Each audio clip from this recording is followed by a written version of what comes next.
जो कथा भागवत में भगवान के विषय में बताया जाता है। मैंने कहा वे झूठ बोलते हैं। अगर कोई इंसान बीमार होता है तो कहां जाएगा बोलो? राम मंदिर जाओगे या अस्पताल जाओगे? कहते हैं गाय का गोबर खाने से कैंसर ठीक होता है, तो बताओ भक्तों, इलाज के लिए विदेश क्यों जाते हो? समझो जरा। ये सब हम लोगों को भगवान के नाम पर गुमराह कर रखा है।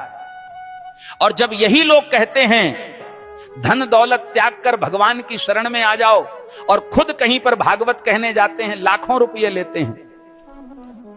ये मायाजाल ही तो है। भगवान की शरण में जाने का मतलब यह थोड़ी है कि अपने शरीर का ध्यान छोड़ दो।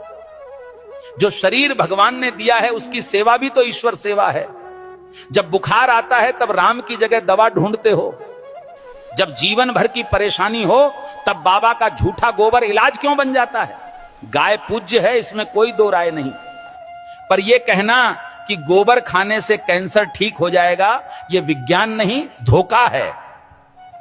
जो कथावाचक कहते हैं धन दौलत छोड़ दो, भगवान की शरण में आ जाओ, वो खुद लाखों के हवाई सफर करते हैं, एसी पंडाल में रुकते हैं और पाटीदारों से लिफाफा लेते हैं। तो त्याग हमें क्यों सिखाते हो?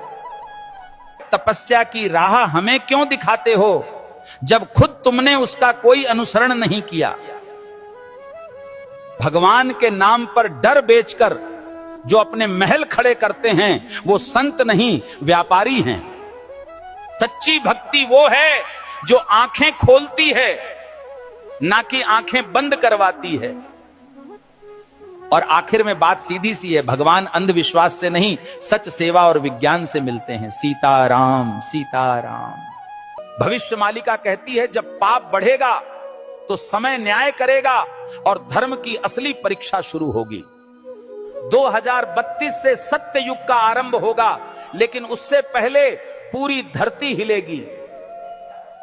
प्यारे भक्तों, 2 सूरज दिखेंगे आकाश में, पर उनमें से एक सूरज नहीं, विनाश का दूत होगा। बंगाल की खाड़ी में गिरेगा अग्निपिंड और समंदर उठकर धरती को लील जाएगा। 7 रात तक सूरज नहीं उगेगा, चांद नहीं दिखेगा, बस अंधकार होगा और भय, जिसे तुम प्राकृतिक आपदा कहोगे। तीसरा विश्व युद्ध दस्तक दे चुका है। शब्द नहीं अब शस्त्र बोलेंगे। भारत पर हमला होगा, परंतु धर्म की धरती कभी झुकेगी नहीं, क्योंकि भगवान कल्कि का अवतार होगा। जो शरण में आएगा बच जाएगा, जो अभिमान में रहेगा मिट जाएगा। प्यारे भक्तों, भविष्य मालिका चेतावनी नहीं, ये वक्त की आवाज है। जो सुन लेगा वही कल को देख पाएगा। धर्म अब उपदेश से नहीं बचेगा, धर्म बचेगा तो तुम्हारे कर्म और श्रद्धा से। जो अब भी सो रहे हैं, समय उन्हें जगाएगा नहीं, बल्कि बहा देगा इतिहास की धूल में। अब भी समय है भक्तों, या तो धर्म के साथ खड़े हो जाओ या अधर्म के साथ डूब जाओ।